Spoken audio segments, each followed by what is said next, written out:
Welcome to Let's Talk with Bonnie Z. Today's episode is about cancer, part one. My name is Taylor, and I have cancer.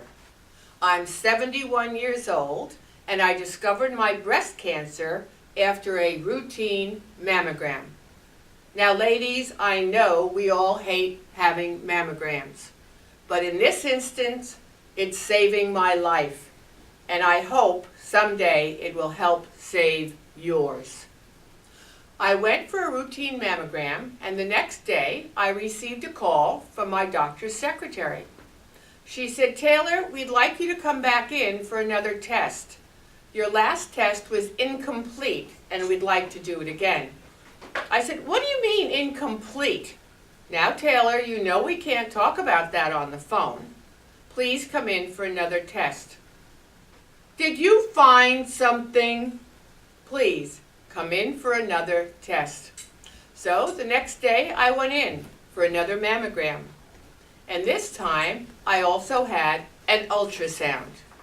Now, I'm a New York City kid and pretty pushy.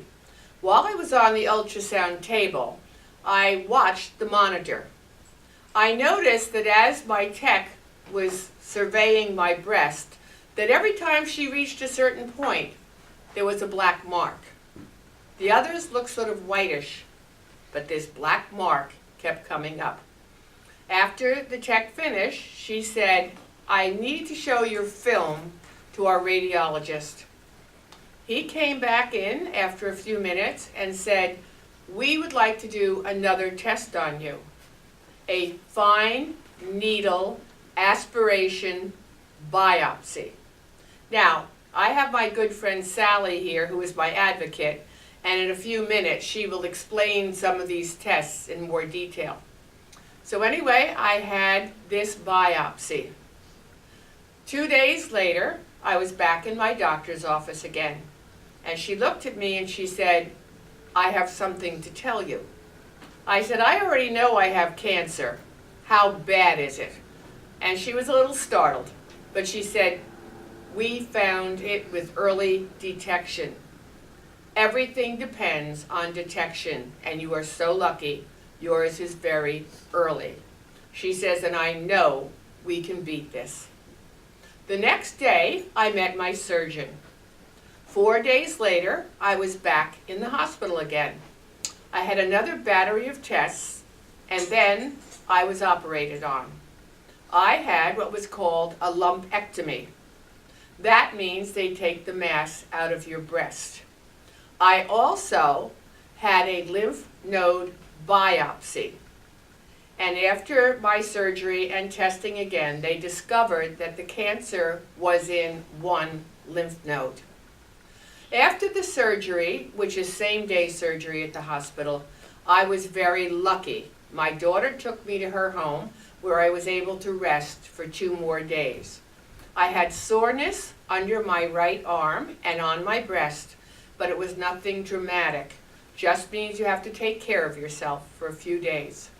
So anyway, I had the lumpectomy, I had one lymph node, and that put me into stage 2 breast cancer. Hi, I'm Sally. I'm Taylor's advocate. For 21 years, I was the front office manager for a group of medical oncologists. And I'm here to explain some of the terminology on Taylor's cancer journey. The first test she had was a mammogram, which is absolutely necessary on an annual basis for every woman after a certain age. On mammogram, there was an abnormality detected in Taylor's breast. So she was called back in to have an ultrasound, which is a more specific test that can show whether the abnormality is a benign cyst, which means it's not cancer, or a more solid mass, which means it potentially could be cancer. This is why the radiologist came in and did a fine needle aspiration, where he took a fine needle, put it into the mass, and took it to the pathology department, where the pathologist looked at it under the microscope. The pathologist can then determine what type of cell it is. It's either benign or malignant.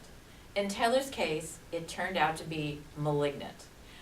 He can also define what type of tumor cell it is, whether it is infiltrative, non-infiltrating, ductal. Obviously, infiltrating is worse than non-infiltrating. Then she went to the operating room and had a lumpectomy. Now, in the previous years, women always used to have a mastectomy where they had to remove the entire breast.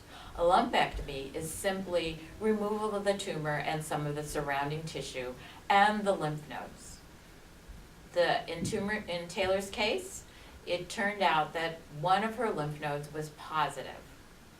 It would have been a more serious situation had she had more than one positive lymph node. They then sent the tissue from the tumor to a special lab where they did an Oncotype DX test, which is a new form of testing in the last 20 years.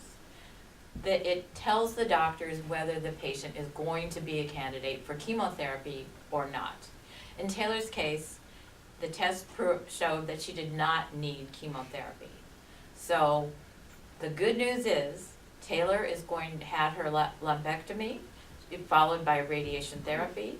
She has a very treatable and a very curable tumor.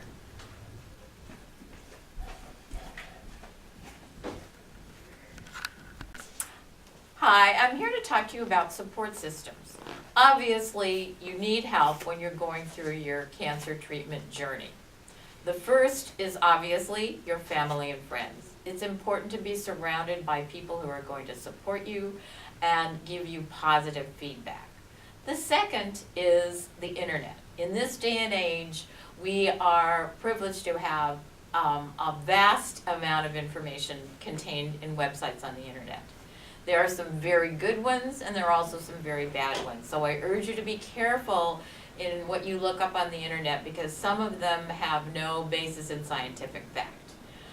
A couple that I could easily recommend to you are the National Cancer Institute website, which has a wealth of information about cancer and cancer treatment and cancer research going on all over the country and internationally. The second is the American Cancer Society, which is a really valid source of information and help for all cancer patients. They even have a transportation service where if you go locally, they can help you get to your treatment if you are unable to get to treatment.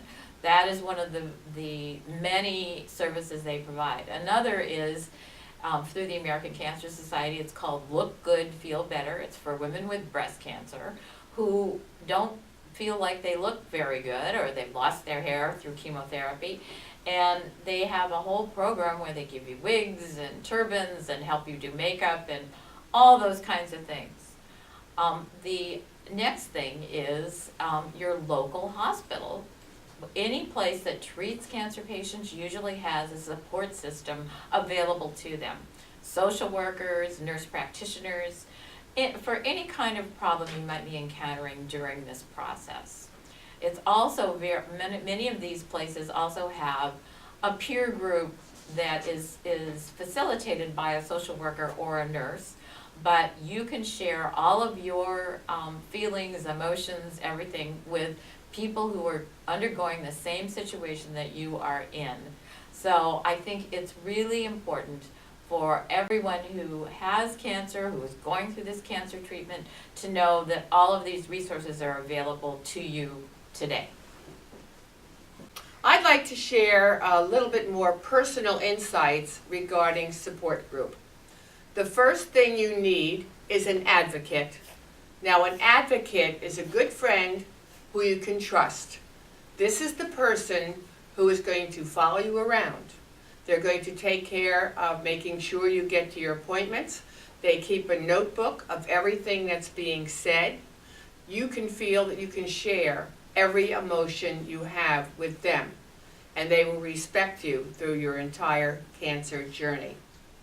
Once you have a good advocate, you can prepare to tell your family. Now, your family may have a bit of denial that could show itself in anger. Also be prepared for that. If there is a young child about, be prepared for them to ask questions, but never answer more than they ask. Cancer is a big word for everybody. The third group would be your personal friends. Make sure you surround yourself with individuals who are understanding and have positive thoughts. Also be prepared to answer all their questions to the best of your knowledge. The fourth person, and probably most important, is yourself. Face cancer with a forward, positive attitude. I know it's hard, but if you have a pity party, take 2 seconds and then move on. Being negative never helps cancer in any way, shape, or form. Being positive makes your journey easier, quicker, and much more pleasant.